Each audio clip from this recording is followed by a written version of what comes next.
दिल्ली में दोस्ती, बंगाल में कुश्ती, ममता बनर्जी के बदले तेवर, लेकिन कांग्रेस हमलावर।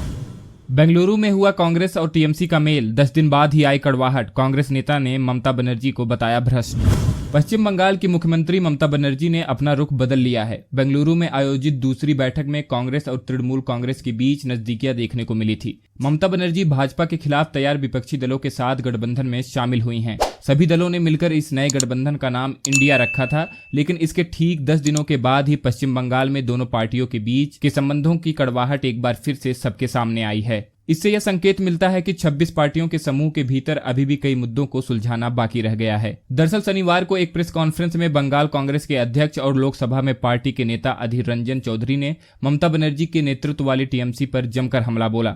उन्होंने कहा कि तृणमूल कांग्रेस के नेता भ्रष्ट हैं। वीडियो और राज्य प्रशासन तृणमूल कांग्रेस के निर्देश पर काम करते हैं। ममता 2011 में कांग्रेस की मदद से सत्ता में आई थी, तब उन्होंने इस बात से इनकार कर दिया था। बंगाल की जनता का अब ममता बनर्जी से मोह भंग हो गया है, इसलिए उन्हें लगा कि अब उन्हें कांग्रेस से हाथ मिला लेना चाहिए। तृणमूल को अब कांग्रेस की सख्त जरूरत है। उन्होंने आगे कहा कि राहुल गांधी की भारत जोड़ो यात्रा ने पूरे देश को एकजुट किया। राहुल गांधी का नेतृत्व समग्र रूप से भारत में बदलाव का स्पष्ट संकेत है। टीएमसी को एहसास हुआ है कि अगर वे राहुल गांधी की राजनीति से नहीं जुड़ेंगी तो पार्टी टूट जाएगी। इस पर टीएमसी नेता शांतनु सेन ने पलटवार करते हुए कहा कि गठबंधन को ध्यान में रखते हुए टीएमसी बदले में कांग्रेस पर हमला नहीं करेगी। उन्होंने कहा कि टीएमसी 180 से अधिक सीटों के साथ पश्चिम बंगाल में सत्ता में आई। वह संख्या बढ़ी ही है, लेकिन 2011 में कांग्रेस शून्य हो गई थी। गठबंधन को ध्यान में रखते हुए हम कांग्रेस पर हमला नहीं कर सकते, लेकिन इसका यह मतलब नहीं कि हम कमजोर हैं। हम पश्चिम बंगाल में भाजपा के खिलाफ लड़ने के लिए काफी शक्तिशाली हैं। हमें किसी की मदद की जरूरत नहीं है।